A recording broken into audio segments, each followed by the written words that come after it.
Welcome, everybody. My name is Jessica Grave. I'm the Development Director at the Teton Regional Land Trust, and I'm excited you guys are joining us tonight for our keynote as part of our 4th annual Greater Yellowstone Crane Festival.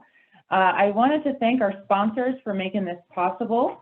CompuSmart, Idaho Fish and Game, Trek and the Idaho Tourism Council, Papa Murphy's, the Community Foundation of Teton Valley, Teton Valley News, Brushbuck Wildlife Tours, and the Idaho Fish and Wildlife Foundation, Manomet, the Patty and Earl Laser Memorial Trust, Intermountain Aquatics, the Teton Arts Council, and RAD. So just wanted to do a shout out to our sponsors for making our 4th annual Greater Yellowstone Crane Festival a success again this year.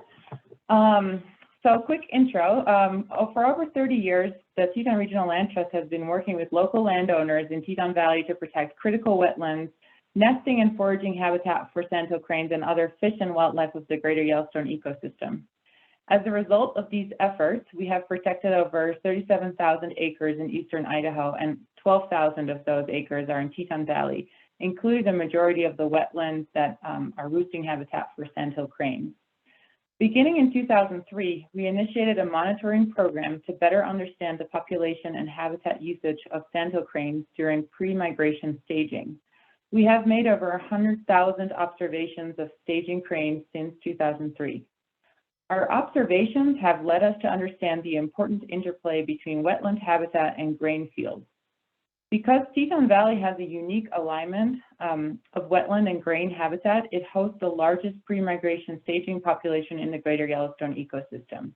And most of you know that at any point in our valley in September, you can see up to 1,500 cranes. The Land Trust and its partners initiated the Greater Yellowstone Sandhill Crane Initiative to advance efforts to secure and conserve these habitats for generations to come. Our concerted multi-partner effort works to protect properties with important crane habitat and to establish annual food plots with willing landowners to ensure adequate crane food resources across the valley. This is our Grain for Cranes program, which I'm sure a lot of you are familiar with. By supporting 1 acre of grain for $250, you can help ensure the sandhill cranes have access to enough food resources. More on how to donate to this program or the Crane Initiative, you could visit our website to get a little bit more information. We also have the Rod Druin Crane Conservation Fund on our website, which Rob will cover a little bit more in his talk as well. At least he's going to talk more about Rod Druin.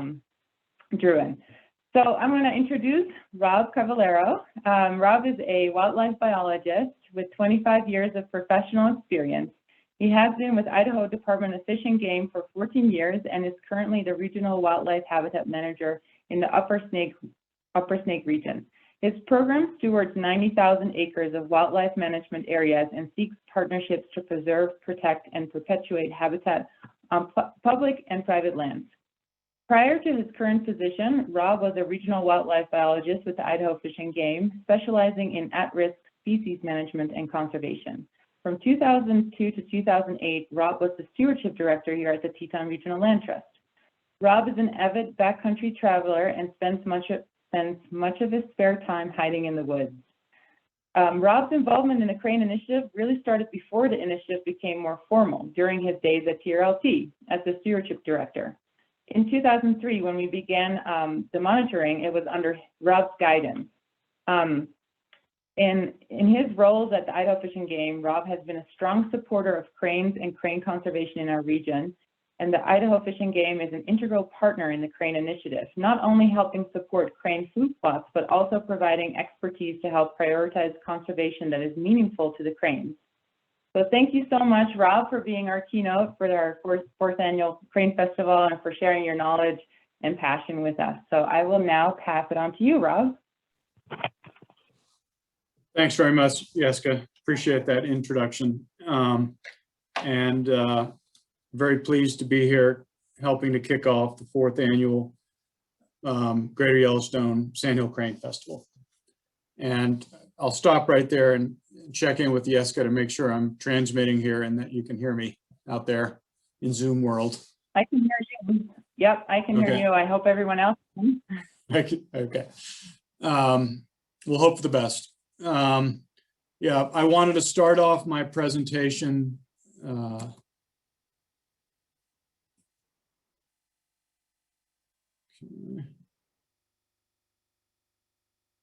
with a dedication. And it's to Rod Druin.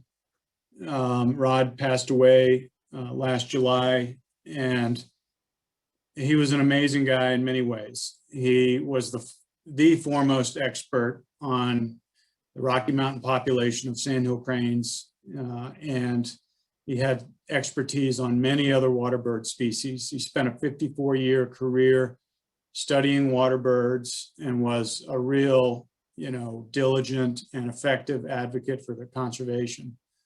When I worked back at the Land Trust and we first started, trying to get going on crane conservation, he was a very important mentor, advisor, and speaker. He came to events like these and was a very compelling guy for sandhill crane conservation. I'm very grateful for his generosity. And I'm more than that, I'm very grateful for the knowledge that he brought to all of us biologists. And a lot of the information that you're hearing tonight emanates from Rod's work, from his brain, and a lot of the work, research that's being conducted ongoing, is starting from a platform that Rod built. So very, very cool guy. Very important guy in the crane conservation world, and he'll be missed. So, got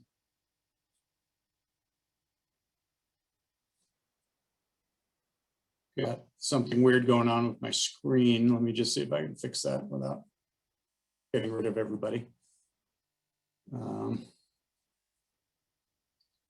So whenever we talk about species conservation, no matter the species, inevitably we're going to be talking about habitat, right? And so I like to define our terms here. I think it's very important that we all have an understanding of what habitat is. And this is one that I got out of the AP Bio textbook from the Teton High School. And I think it's a good one. A habitat is the natural home or environment of a plant, animal, or other organism. It provides the organisms that live there with food, water, shelter, and space to survive and reproduce. And what I like about this definition is that it includes space. And food, water, and shelter, you can find that for a lot of wildlife species in a subdivision. What you don't have is space, and either wildlife is going to be getting into conflict because of that inappropriate space, or they're not going to be there.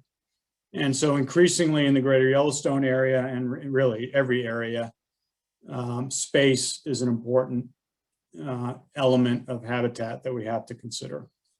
Security habitat, room to breathe and breed. The other thing that's important about habitat is the quality of the habitat. The images of aspen forest on this slide depict two aspen stands. They both are habitat. They both are providing habitat. But the image on the right is much better habitat because of the intact understory, the mid-story.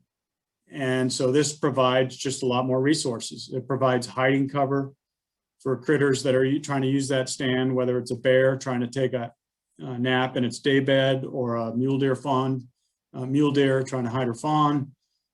We know from bird research that vertical structural diversity, complexity in the understory and the canopy, relates to increased bird diversity. And so quality matters. And so we can't just look at a green polygon on a map and think that everything is okay without knowing what exactly is happening qualitatively. So something to keep in mind as we proceed with our discussion tonight. And our discussion tonight is going to be about sandhills. And first, I'm going to say a little bit about why we focus on sandhill cranes. Why do we expend so much effort over the years protecting their habitat? I'm going to give you some updates on the taxonomic classification of cranes. There have been some changes in recent years. I'm going to talk about the appearance and morphology of cranes, ecology, and behavior. I think those are good things to know. I think they really enhance your enjoyment watching cranes, which is what a lot of what the Crane Festival is about. And I'm going to talk about the Rocky Mountain population specifically, and then drill down even further into the ecology in Teton Basin and what our conservation strategy has been and needs to be going into the future. You still with me, Jessica? What's that? Still, am I still transmitting? Yes, you're just perfect. Okay, great. So, so why sandhills? Why so much effort in sandhills? Why do we focus on this species and have a festival? Well, part of it is, it's several reasons. Part of it is the status. You know, sandhill crane, greater sandhill cranes are designated in Idaho as a species of greatest conservation need by the Idaho State Wildlife Action Plan. They're also designated as a special status species of some sort, either endangered or at risk, or in most other states in the Intermountain West, California, Washington, Oregon, Montana. And so they're recognized as a species of need. And a lot of that has to do with concerns about their habitat. More specifically, the state of Idaho identifies the threats facing sandhill cranes as loss of wetland habitat, agricultural conversion from flood irrigation to center pivots, which can exacerbate wetland habitat loss. Sandhill cranes are species that have large concentrations that stage during migration, as Jessica alluded to, and use relatively small areas, making them particularly vulnerable to local habitat changes. So they concentrate in small areas, and if those small areas change, that can be a problem.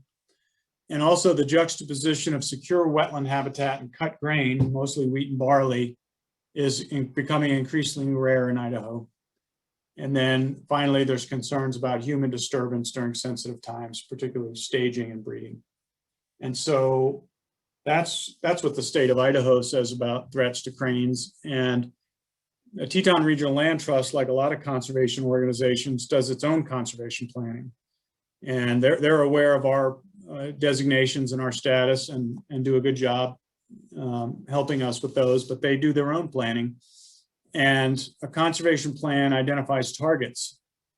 And the idea of a target is you've got minimum resources. What do we go after as an outcome to maximize the impact of our conservation? And one of their conservation targets that they've identified is the sandhill crane. And the reason for that is they consider it an umbrella species, and I agree with that. And an umbrella species is typically a species selected for making conservation-related decisions because conserving them indirectly protects many other species that are linked with within their ecological community. So by focusing on this one species, you can do a lot of good for a lot of other critters. And also umbrella species usually have a large area requirement, which their conservation of the species extends the protection to other species. So not only are you, hitting, the habitat requirements of many other species, your conservation necessarily has to cover a large extent, which is very valuable too. The other thing that a sandhill crane is, in my opinion, is a flagship species. And this is a term that was coined in the 80s by conservation biologists. And it basically means an animal that is chosen to raise support for conservation in a given place or social context. These are animals that are usually very popular with people and work as symbols or icons and really stimulate support for conservation. And that's very important. So sandhill crane has the conservation need throughout its range, really, for action. Also, that there are actions that we can do. There are problems. It's a lot of the sandhill crane problems we can address. So it's feasible. And it's an umbrella species, and it, which provides a lot of biological value, and it's a flagship species, which is important socially. And the images on the bottom of the slide are examples of flagship or umbrella species that are used in other parts of the US or the world successfully to conserve important habitat, like, of course, the Bengal tiger, the greater sage grouse, coho, and mule deer. So taxonomy, there's been, taxonomically speaking, the sandhill cranes are part of the Gruids, the Gruidae family. They date back 60 million years, very old group of birds, been around a long time. And up until not very long ago, it was thought that all of the 15 species of cranes around the world emanated from a common ancestor. But some phylogenetic work that's come out in the last several years has changed the thinking on that. Now the thinking is that there's 4 genera of cranes. Formerly it was just everything was Grus. Now there's 3 others. And so so there's 4 ancestors of all the cranes, and they're not really connected, but they converged into the group that we now know as cranes, and they're very, very similar in their appearance and their behavior. Modern sandhill cranes are at least 2.5 million years old. That's a conservative estimate. That's some pretty unequivocal fossil evidence. There are older fossils out there, but there's some debate on whether they are actually modern sandhill cranes. So at least 2.5 million years old. The new scientific name for sandhill cranes, the former name was Grus canadensis tabeta, and you'll still see that out there quite a bit if you cruise around online or read papers. But in 2010, the proposed change, which is you're seeing more and more in scientific papers, is Antigone canadensis tabeta. And the other members of the Antigone genus are white-naped crane, brolga, and source crane. And Antigone, if you remember your Western civilization class, was the daughter of Oedipus in the Theban plays in ancient Greece. And what the connection is to cranes, I have no idea. That's your homework. Someone needs to figure that out. Yeska, that's your homework. You need to figure that out. Send us all an email tomorrow and explain that. Oh boy. So now we're going to talk about just sandhill cranes. And so there's 5 recognized subspecies of sandhill cranes. There's a former subspecies that has been recommended based on genetic work that we drop, and that's the Canadian sandhill. But I put it here just for awareness and point of discussion that some consider it a subspecies, most don't anymore. So the lesser sandhills, those are the birds that breed in Canada and Alaska and over into eastern Siberia, more in the boreal zones. It's the largest population of sandhills, about 450,000. They are doing well, and those are the birds that migrate through Nebraska on the Platte and stage on the Platte River before moving to point south. And the next most numerous population is our guys, the ones that we see out in the greater Yellowstone area and out in Teton Basin, and that's the greater sandhill crane. And those birds number 65 to 75,000. The Rocky Mountain population, which is our birds are part of, is only 20,000, but the total continental population is about 75,000. They're considered special status species throughout most of their breeding range. And that, as I said, is due to concerns about declines in habitat. Florida sandhill is also considered stable, even though their numbers are on the small side, 4,000 to 6,000. They're non-migratory. Mississippi sandhills and Cuban sandhills are both non-migratory and both endangered with very low populations. Total population of sandhill cranes, all subspecies, is a little over 500,000 birds in North America. So now I want to talk a little bit about crane's appearance.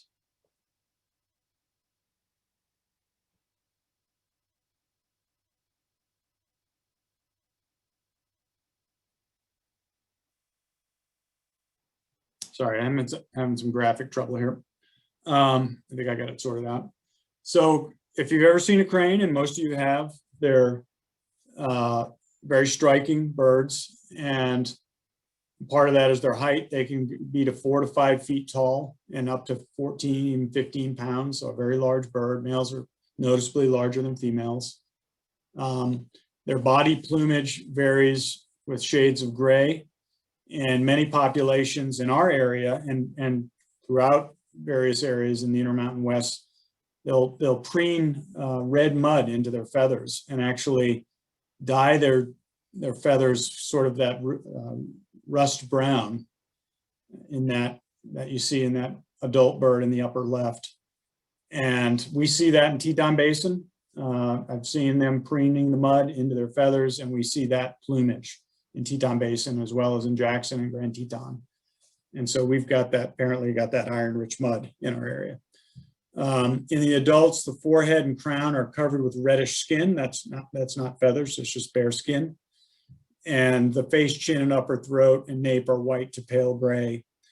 And the juvenile down in the lower left lacks the red skin patch. And they're sort of just grayish and a little cinnamon brown overall. And they don't get that red patch till the first January. So they'll go down to their winter grounds, and sometime around January, they'll develop that red patch. But most of the birds that you're seeing right now out in the valley, in the wetlands, in the grain fields, the young will be easily discernible, but due to their different colored plumage and the lack of a red patch. Legs and toes are black.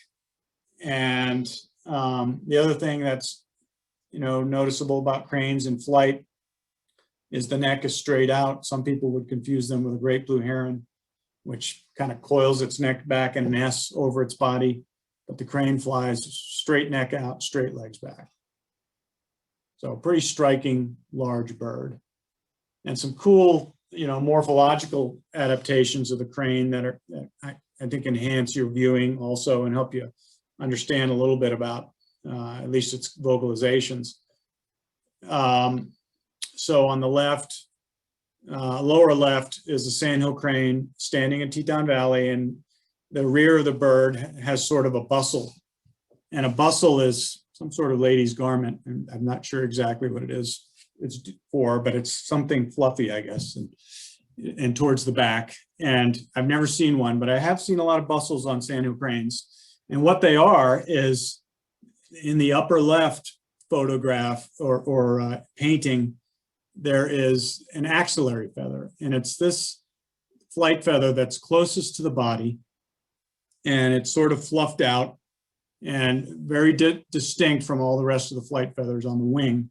And what happens is when the bird folds the wing, this bustle folds over and covers its tail feathers. So this gives the bird a very distinctive look and a profile from a long distance. So it can help you really distinguish a crane, even when they're just silhouetted. That bustle is very distinctive. And you can also, if you're walking around out in the wetlands or pastures or wet meadows in Teton Valley, when the snow's gone, you can find, for some reason, you find lots of these axillary feathers out there, and they're rufous colored, like, from the mud daubing, and very distinctive. So it's easy to get a look at those. Another cool adaptation is the coiled trachea. Sandhill cranes have a very distinctive voice. It's sort of a really resonant, rattling, bugling call is how I would describe it. And it can be heard easily a half mile away, even longer if it's open country. One of the blessings of living in Teton Valley and other parts of the Upper Snake is you can sit on your porch far away from crane habitat, and you can hear cranes calling from a long ways off. And part of the reason is this coiled trachea. And so this comes down their neck, and you can see it has multiple coils in their body. And so this acts, it reminds me of an elk bugle. If you're an elk hunter, it creates a real resonant call. And so that's kind of a cool adaptation of their morphology. And then finally, the trag. If you're out walking around and interested in wildlife, it's good to know the difference between a crane and a heron track. On the right is the heron track, and this toe is called toe number 1 in birds, and it's the hallux, and it's very well developed and long in the great blue heron. Great blue herons nest and perch in trees very commonly, so that toe helps them with that. Whereas the sandhill crane has a very reduced hallux, toe number 1. It just shows up as this little dimple towards the back of the toe. So the great blue and often you'll see these tracks together, but the heron has just the very greatly reduced toe number one. Just kind of a gee whiz thing. And so the diet, cranes are omnivorous. They depend a lot on plant material, tubers, seeds, and berries. You know, I get a lot of questions from people about, well, what did cranes do before, you know, there was modern agriculture, before we had farmers in Teton Valley? What did they do? And what we believe is rivers used to be wild and sort of undammed and unditched and messed with, and so they would create large wetlands and large floodplains, and when they retracted, there would be very rich abundance of tubers, seeds, and other plant material, and they were very rich. And with the harnessing of some of these rivers and modern agriculture, the cranes have adapted to exploit some of that waste grain. So they were probably still using the same areas of habitat, but it was just, it was different. They also, animal matter is very important to cranes too, especially at certain times of year. They'll eat insects, worms, snakes, mice, nestlings of birds. If you ever want to see red-winged blackbirds throw a fit, you watch a colony when a crane comes through, and all the adults will come out and mob the heck out of that animal because they can reach right into that nest easily and grab a nestling. The chicks are really dependent on the high protein diet of insects during their early development, and so adults try to take them to good foraging areas right away. And so that's a little bit about their diet. Breeding. Cranes typically mate for life, and it can take them from 2 to 8 years to breed for their first time. More typically is 3 to 4 years, they'll choose a mate and start breeding. And once, our cranes are migratory, and so they arrive on the wintering grounds. We usually start seeing a first few trickling in late March, and if you're a crane watcher or a birder, you start seeing emails, oh, the cranes are back, and I saw them at Market Lake, or I saw them at, in Foster Slough, and that's usually late March, but the bulk of them come in April, and usually lay eggs sometime in May, and and we start to see young colts, which are the young birds are called colts, in June. So they emanate from the nest. They're precocial, which means within 8 hours of hatching or sooner, they're up and able to follow their parents around. The parents don't take food to the nestlings. They take the nestlings to food. And initially that's a lot of that's insects. And so nests are constructed of plant material right around the nesting area, and they build it into a low mound. You can kind of see that picture on the lower left. Now we know from some research that has been done in East Idaho that the most successful nests are those that are isolated by flooded waters, and it's beneficial if it's at least 9 inches. So the young are more likely to hatch successfully, and the brood is more likely to get to dry ground and foraging areas when it's surrounded by water. Cranes almost always lay 2 eggs. But they can rarely do 1 or 3. Incubated by both the male and the female for about a month. Female does most of the incubation. She's on the eggs at night. The male will alternate with her during the day. And at hatch, which is usually sometime in June, in our part of the world, the birds fledge, learn to fly about 60 to 70 days later. For us, that usually means, in the Upper Snake watershed, Teton Basin, that usually means mid-August. We were capturing flightless cranes for a study we were doing, juvenile cranes, and the goal was to catch them right before they fledged, so they were big enough to accept a GPS transmitter, but they couldn't fly yet and get away. And so we were capturing them in mid-August, and they were still flightless. So I think it's right around mid-August to late August is what we've seen. They stay with the parents for 9 to 10 months, which is long for birds. They'll stay through a lot of the winter and then split up prior to spring migration.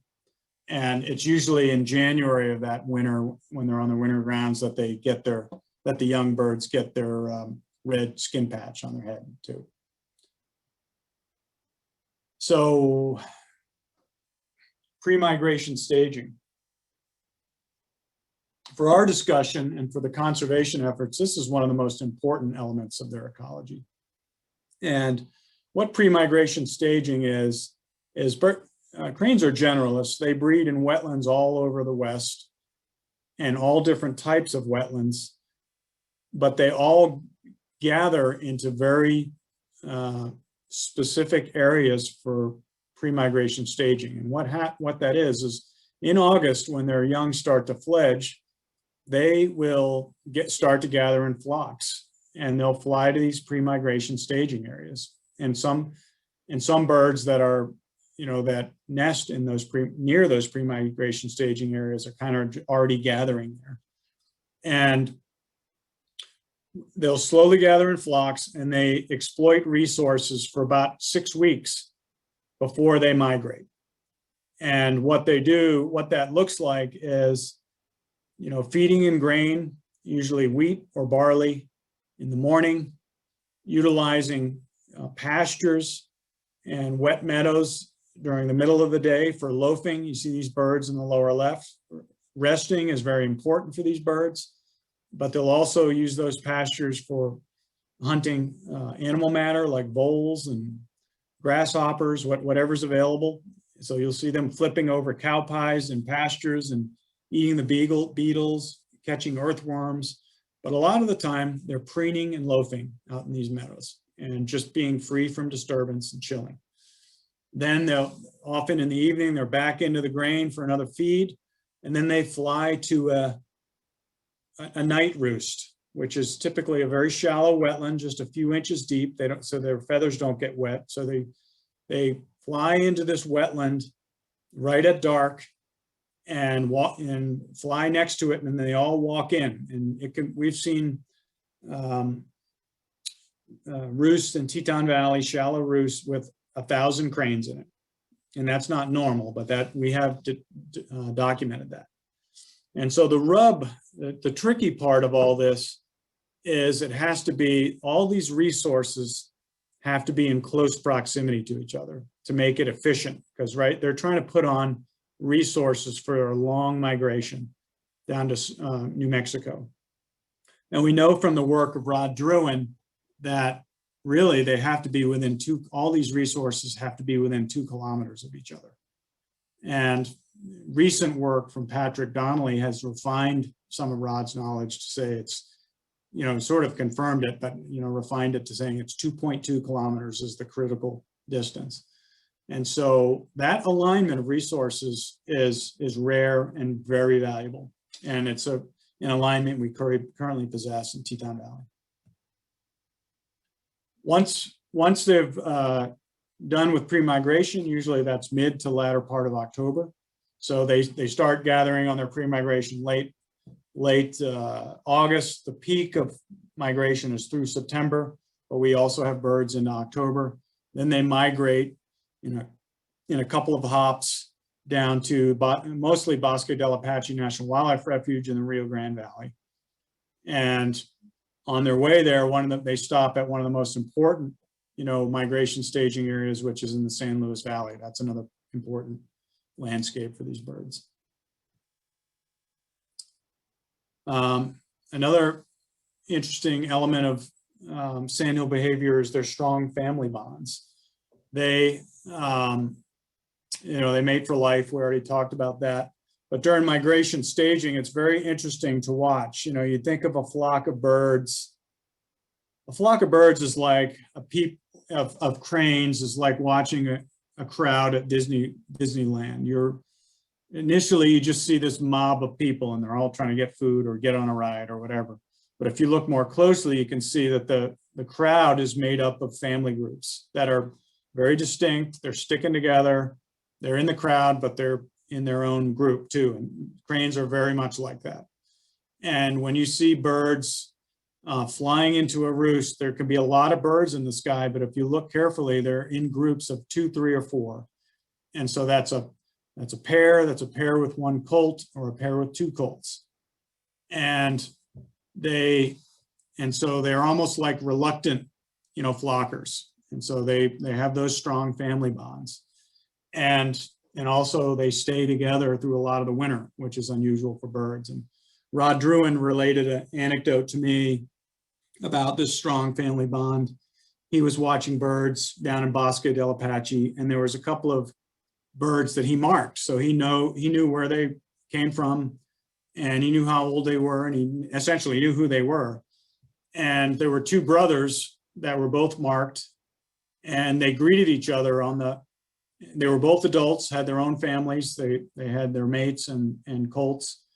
And they did this elaborate greeting when they met each other on the winter grounds, and they ended up foraging together for most of the winter. And there were several other anecdotes that Rod related to me along those lines. So complex social relationships for a bird. Dancing. One of the funnest things about cranes is they're dancers, and they really are dancers. And dancing plays an important role in courtship, certainly, but it occurs outside of courtship. It's going on right now like crazy, and it's complex. It's jumping, ducking. They have this thing where they'll pick up a mass of vegetation or sticks and throw it in the air as they're jumping and flapping. And the young birds do it. All ages do it, and it's in addition to courtship, it's thought to strengthen the pair bond, and especially when there's a threat around, like at roosts, is a good time as the birds are coming in all together. It's a good time to see dancing. You'll see a bird jump up and maybe throw some of that, and that's more of a defense. You'll see it sometimes out feeding, and it has complex behaviors. You could have a whole nother presentation on the complex behaviors of cranes, including dancing. And then their vocalizations. Cranes are extremely vocal. And one of the most common vocalizations that you never hear is the contact call. If you're in dense cover around cranes and it's a family group, you'll hear soft communication among the family members to keep in contact, especially if they've got chicks, and they're just doing little clicks and trills, and it's actually pretty amazing. And then another call, which you hear very commonly this time of year, is the unison call, and that's done by a breeding pair, and basically it's a duet where they call in a synchronized fashion, and you can tell them, if you see them doing it, you can tell who's who. The female holds her head not quite vertical as she's calling, and the male typically holds his head vertically or just beyond vertical, actually tilting back towards his back. And they do that duet, and that's a really cool thing to watch. And then they have warning calls, which is a single loud vocalization. And then the colts have a very different voice. They don't have that rattly bugle that the adults do. They have a high-pitched sort of whistle or trill. And if you're watching birds, especially as they're flying around, you'll hear those colts call, and it almost sounds like a different bird, like there's a duck flying by or something. But that's the colt, and so you can tell by looking at it, by a group of birds flying by, that they've got some colts there. And they have a variety of other vocalizations: moans, hisses, honks, snoring sounds in the roost, and so very, very vocal guys. So let's talk a little bit more about migration. There's some really cool work going on right now being done by Patrick Donnelly and some of his partners. He's a spatial ecologist and researcher with the Intermountain West joint venture of the U.S. Fish and Wildlife Service. And this depicts some of his work. These are maps that he created in a recent publication. And I mentioned catching birds and marking birds. They marked 108 birds and got data on sandhill cranes, and and including 150 complete spring and fall migration cycles of these birds. And so on the left of the screen, there's three elements of data. There's the red, which shows where the cranes nested, and that's widely dispersed. They're wetland generalists, so they're out in the landscape. And the winter is in blue, and those are relatively concentrated areas in the southern part of the states. But look at the green. And so and compared to the red are areas where they're breeding and they're widely dispersed, but the green is where the pre-migration staging occurs. And you can see there's a good concentration right there in eastern Idaho. You can see Teton Basin on the state line and some other areas in the Upper Snake watershed. So very important for staging cranes. And then the other map shows the migration paths of the various subpopulations. So you've got the Central Valley population of California, the lower Colorado River population, and then our population, which is the Rocky Mountain population. And that winter down in New Mexico, and you can see that a path of a lot of these birds goes right through East Idaho. A big important path goes through central Wyoming also, but a big path right through the Upper Snake watershed and on down to Colorado and New Mexico. So just kind of homing in on what the migration path looks like, and a little bit about migration staging. And if we look at a closer image of migration staging habitat, this is a map that's also created by the Intermountain West joint venture. And this shows the staging areas, and the size of the circle denotes its numeric importance as a staging area. And you can see the Teton Basin with that red dot in the middle. We added the red dot, not the joint venture, and is the most numerically significant staging area in the greater Yellowstone. And we've known this for a long time initially because of the work of Rod Druin, who did some capture and marking of cranes in Yellowstone and Grand Teton National Park. And I think in the 80s, I think he marked like 20 birds, and all the birds came to Teton Valley. So all the birds that were breeding in the parks at that point staged in Teton Valley. And that's a publication that he wrote about in the Journal of Wildlife Management. So the point is, in a big landscape, Teton Valley is very important. And so let's talk a little bit more about Teton Valley, a little more just detail about what exactly is going on in the basin, and a little bit about what's going on in the upper watershed. So breeding, we don't have a good sense of how many birds are breeding in Teton Valley, but I think it's probably less than 75 pairs. That's a guess. We can argue about that at the Wolf after this is over, but that's a lot. That's actually, for this size of bird, we are an important breeding area in Teton Valley for these birds. And they breed in all types of wetlands, created wetlands, natural wetlands, flooded fields.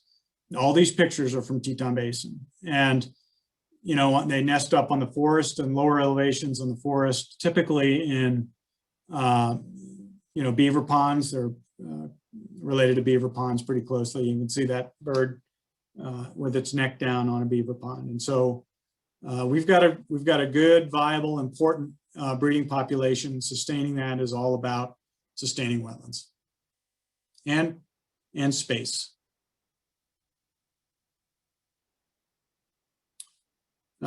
Staging, now that we all know what pre-migration staging is, let's talk about specifically what happens in Teton Valley. Well,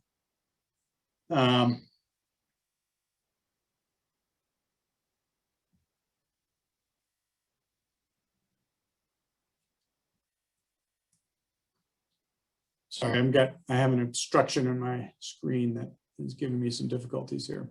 So staging, basically, we know from, Jeske mentioned 100,000 observations. We've been monitoring cranes and their behavior for years now. And so we have a good handle on what they're up to, what they like. And what we found is that early morning, dawn, they come out of their roosts, which remember are those shallow flooded wetlands where they're all together, and they fly across and those are typically on the east side of the Teton River, where a lot of the wetlands are. And they'll fly across the river and go into grain, almost 100% harvested grain. They don't like standing grain apparently because of the obstruction to their sight line. And there's a lot of grain that's not harvested by the harvester, and they forage on that till about 10 in the morning. And then they'll fly into big sort of pasture wet meadow complexes, like around, we see some big groups in the Woods Creek Fen area or the Foster Slough in the southern part of the areas where it's these big wet meadow complexes, and they'll loaf there through a lot of the day, and they'll feed on insects and other animal matter. And then, towards the evening, late afternoon in the evening, they'll go back to the grain, have another feed. Some of them might stay in the pastures, and then right at dark, they'll fly to their roosts and spend the night. They'll typically land right on the edge of the water, and they'll hang out there for a half hour or so till it gets good and dark. And then they'll start walking into that water, and it's very noisy at the roosts. But once it gets dark, it quiets right down and you don't hear anything, and that's it for the night. They'll except you will, if you stay long enough, you might hear some snoring. And so they'll stay, for 6 weeks doing that routine, or 4 to 6 weeks. And that's very important resources. Then one day, and on a clear day, they'll catch a thermal, raise high in the sky, and they'll start their migration south. In the spring, we see a sort of a similar but smaller concentrations coming backwards, and we think those are local breeding birds and their offspring, who are now young adults but are not paired up. So we see birds come back in April, and the adults go right to the east side of the Teton River and start patrolling their territories, getting ready to breed, whereas the young birds, we think from other research, are using some of the same old grain areas, and because they don't have as much need, they don't have to establish a territory yet, and they don't need insects for egg production yet, and so they're still using those grain. This is this is another depiction of what that looks like data-wise. So this is the Teton Valley, the middle is the Teton River, and all those dots are all the observations that the Land Trust and their partners have made over the years. I think each one of those red dots or green dots is like 50 observations. And so those are the birds using the foraging. On the east side of the river, you see the lime green color. Those are the night roosts. We've identified a lot of the major night roosts. And so you can see that, they are foraging in very close proximity to those roosts. And you can also see some very encouraging and heartening green squares along the river corridor and along the east side. Those are conservation easements that have been completed by the Land Trust and by private landowners. And so a lot of the river corridor has protection. You can see some of the wetland complexes have some nice protection too. So we know a lot about cranes in Teton Valley. What's our conservation strategy? Well, there's a lot of challenges to developing a good conservation strategy. There's those nice green easements again, but the red polygons are approved subdivisions. And so we've got a lot of growth to contend with to conserve our wildlife resources. And so that's a challenge. Cranes have diverse habitat needs. They don't just need grain or wetlands, they need grain and wetlands, and they need wet meadows and pastures. And so they need an assemblage, and it needs to be in a certain spatial alignment. That's tricky, that's a challenge. We've got drying wetlands around the Intermountain West. And we've got a lot of wetlands that are tied to agricultural lands. And so maintaining viable wetland and wet habitat is a challenge. And then we've got potential conflicts with agriculture. And so cranes can become very unpopular if they interfere with standing grain. And so we have to be aware of that, and we have to incorporate that into our conservation strategy. And so what is our conservation strategy? Well, the leader has been your land trust, Teton Regional Land Trust. They have conserved 11,000 acres in Teton Valley. A lot of that is the river corridor and the lower tributaries. That needs to continue. This habitat, you can see, but just by looking at it, is very rich. You know, there's a lot of space there, and a lot of the things we've talked about that cranes like is in these areas. And so continuing conservation easement push with willing landowners is vital. And I would add to that, recreation on the Teton River is at an all-time high, and there's a new effort underway to talk about recreation planning so that we're balancing that with wildlife habitat. And I think that's a really good initiative too. Sorry,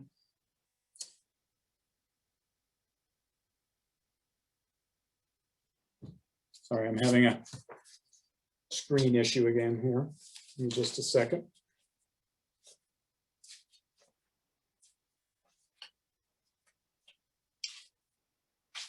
The other thing is conserving key wetland areas. This is, when you drive around Teton Valley, this is probably not what you think about, but this is a very current picture of a wetland in southern Teton Valley that's vital for water birds. And it's called Foster Slough. And there's some other key wetlands around the area where we get, concentrations of crane breeding and are also important in staging areas. Conservation in this area, especially important. Incentivize maintenance of flood irrigation in key areas. So Patrick Donnelly, who I mentioned, who's a up and coming crane researcher, in a recent paper said improved irrigation efficiency. So center pivots are when they drill down into the groundwater and spread the water out, and it's the big circle, and you see the crop circles. And improved irrigation efficiency seldom results in net water savings, but instead can encourage the expansion of irrigated lands or planting more water intensive crops, thus reducing water infiltration, supporting aquifer recharge and riparian flows. And so changing irrigation has implications for our water and what's available for wildlife and also for the aquifer. And it definitely reduces foraging habitat for some wildlife species. And we're actually having some success. Idaho Fish and Game has worked with the Natural Resources Conservation Service to develop incentives for flood irrigation. I know Friends of the Teton River is having some success working with agricultural landowners, getting them to continue flood irrigation. The Land Trust has been a great voice in this issue as well. And so it's a complex issue, but that's one where we're getting a little traction anyway. Support maintenance of a farming economy. A lot of what we're talking about for crane habitat is agricultural lands and has to do with farming and ranching. Whether you're talking about those pastures, those wet meadows that are often the result of irrigation or croplands. Maintaining, being flexible to the farming activities as a resident, being supportive of programs that keep the farm, support maintenance of farming, very important for the conservation of cranes. And then also managing depredations. So we want to avoid, conflicts with farmers. I think most of them are fine, with the cranes eating waste grain. We've never heard complaints, but if they get into standing grain, that's a problem. One of the things we've implemented in Teton Basin in the last, 6-7 years has been food plots on the east side of the river to draw cranes away from standing grain. We currently, in partnership with the Land Trust, have 63 acres of grain and 4 food plots. And we think that greatly reduces, potential for conflict. And this is a picture of some of the cranes in one of our food plots. And with that, I think I'm done. And happy to take questions if we have time for this. Great. Thank you so much, Rob. I learned so much again tonight. I think cranes are just fascinating, and I'm just always so amazed when I see them. I was on a Teton River float last night, and we saw a bunch of them flying over.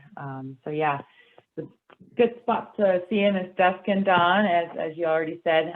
But yeah, between South Bates and Bates is a good area to see them. So yeah, does anyone have questions for Rob? Rob, Jim Green. It's been a long time since we went birding together many years ago. Hey, Jim. Good to see you again. I was struck by your comments about flood irrigation and it not necessarily being a bad thing. You know I live in California, and flood irrigation has been a serious problem here with the big drought we're going through. Do you have any further comments on that? Trying to reconcile the idea of flood irrigation not being a bad thing, as opposed to more efficient watering methods for the crops? Yeah, I think Patrick said it really well. Efficiency often leads to more use, because while you're using less water, none of the water is going down and recharging because the amount you're using. And because you're using less of your water right, it often allows you to convert more land to ag. And so in some areas, maybe that's not an issue, but in key habitat areas or, in floodplain areas, it can be ecologically very valuable to flood irrigate. The most valuable, sort of water dynamic along a river corridor is natural wetlands. But these are working lands, and they're part of our economy, and they've become a part of our ecology. And a good win-win, we believe, is flood irrigation. And we think it has, benefits for the river. We know it has benefits for many birds. So it's a big topic. And, I think it has to be, we incentivize in key areas to try to hit targets. And we try to work, like the land trust, we only work with willing landowners who are interested. And a lot of landowners are interested in maintaining flood irrigation because they have similar concerns about water. Well, thank you, Rob. I look forward to birding with you again one day. Great. I'm just going to quickly cover some of the questions that I see on the chat. Amanda asked if there's a site to buy this year's t-shirts. I'm glad you brought that up, Amanda. So this year's crane art is, the winner of that is Rose Linville, and we will be selling these totes and t-shirts and hats and posters tomorrow at the farmers market in the Teton Valley Farmers Market in Driggs, at the Driggs Plaza, and then also we'll have it, of course, for sale in our merch booth Saturday at our community celebration, which is from 11 a.m. to 5 p.m. at the Driggs Plaza. And so we also have an art show going on tomorrow night, which is at the Driggs Plaza and with the Teton Arts Council. So you'll have a chance to bid on and buy crane-inspired art from local artists. We also have a poetry workshop going on Saturday, which still has spots open, so you can sign up through our website to participate in that. And we have dances, we have crane-inspired dances, we have live music. We also have the Teton Raptor Center that's going to come over with a booth from 12:30 to 2:30 on Saturday. And we have a lot of artisans and food and drinks on Saturday. So we hope to see you there. I think I got rescued, Rob, from your homework that you gave me, because I think Dan saved me here. So the Antigone, the genus name Antigone does not refer to the Antigone who was Oedipus' sister, who was executed by Creon for trying to bury her brother Polynices, but the Antigone, who was the daughter of, Laomedon, king of Troy, who had her hair turned into snakes by the goddess Hera, when she got upset for some minor transgression like Antigone comparing her beauty to Hera's beauty. But then some other deities decided to turn Antigone into a stork instead, which is almost a kind of a crane. So maybe it makes sense that Linnaeus used her name to describe a crane. Wow, oh. Thank you, Dan. A plus there. I think that cleared it up for all of us. Thank you. Awesome. Okay, let's see if there's other questions here. I did see one. Oh yeah, when you hear flying cranes calling, what kind of call would that be? John Nedra asked.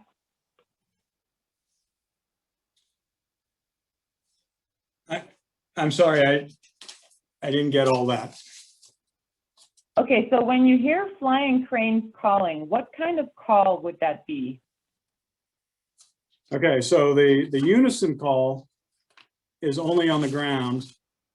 And so it wouldn't be the unison call. And that would mostly just be, yeah, I'm not sure that there's a special, I'm not sure I'm aware of a special name for that. It's just, calling, just the generic calling. Yeah, I'm not sure there's a special name for that. But they are very vocal when they fly, John, and there's no question about that. Great. Jessica Mann asked, I would maybe most likely associated with a type of contact call where they're flying and they're trying to stay together as a group. But that's more just a guess. Okay, great. Thanks, Rob. Jessica Mon asked, what is the best way and location to view the birds this month? The best place to view the birds this month is between in the grain fields between Fox Creek East and the Bates Bridge on the west side. So it's you'd have to do a vehicle-based, drive around with your binoculars. That's private land, so don't go out in the grain fields. That's also not good for the cranes. But if you drive out there, especially between daybreak and about 10 a.m., you'll see birds out there, and they're foraging in that cut grain. You'll see dancing. You'll see a lot of this behavior we talked about. You'll see some cults in among the birds and some family groups, and you can also look in the evening. That's usually a little less productive numerically, but that's what I would recommend. I don't know if you would add to that, Jessica. No, that's absolutely what I would recommend as well. Yeah, and like I said, if you go on an evening or late afternoon, early evening float, you'll likely see them flying over as well, like I did last night, which was really incredible. So then Nancy Huntsman says, thank you, Rob, very informative. I've heard that newer harvesters leave very little waste grain. Is that a problem in Teton Valley? Yeah, it's a pretty important question, and I think the short answer is yeah. Newer farm technology is more efficient, and so there's less waste out there, and that makes sense. If you're running a business and your business is farming, that's what you want.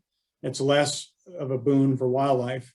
One of the things we have going for us in Teton Valley, though, is frost cracking. Most of the barley that's grown in Teton Valley and around the Upper Snake watershed is under contract with one of the malting facilities in Idaho Falls. And so all the grain goes there, and then it turns into malt barley, and then it gets shipped to all the breweries all around the country. And I've talked to some of those folks to learn about their part of the operation. One of the things they say that we have in the cooler parts of our region, like up on the Upper Henry's Fork and here in Teton Basin, is it gets so cold we get fracture. And so even without the harvesting, some of this grain will just pop open and we'll get some waste on the ground. It is a concern.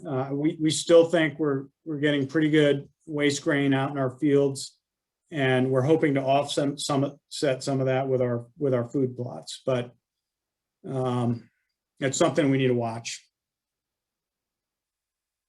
Yeah, John Nedro commented, and he would know because he's a farmer. Most combines leave around the 12 per acre.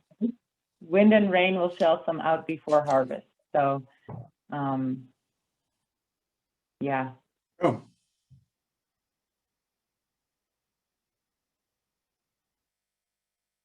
What's that, Rob? I think I missed that. I said that's very informative. Thank you, John. You're welcome.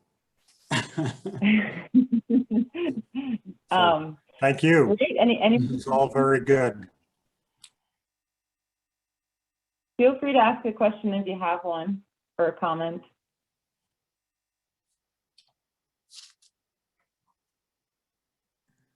How If many, not, I just want to, oh, sorry, go ahead. how many breeding pairs did you say we had in the valley? You know, I don't really know how many breeding pairs. I would guess that we've done some counts of breeding birds, and there's a lot of that has been in the valley. And I think we've tallied up with upwards of 40 breeding pairs, nests in various areas in the Teton Valley. We know there's some in the sort of the montane, the lower foothills areas of the forest, and maybe some BLM lands where there's beaver activity. And so I would estimate that maybe we have 70 pairs, but that's an estimate only. Thank you. You bet.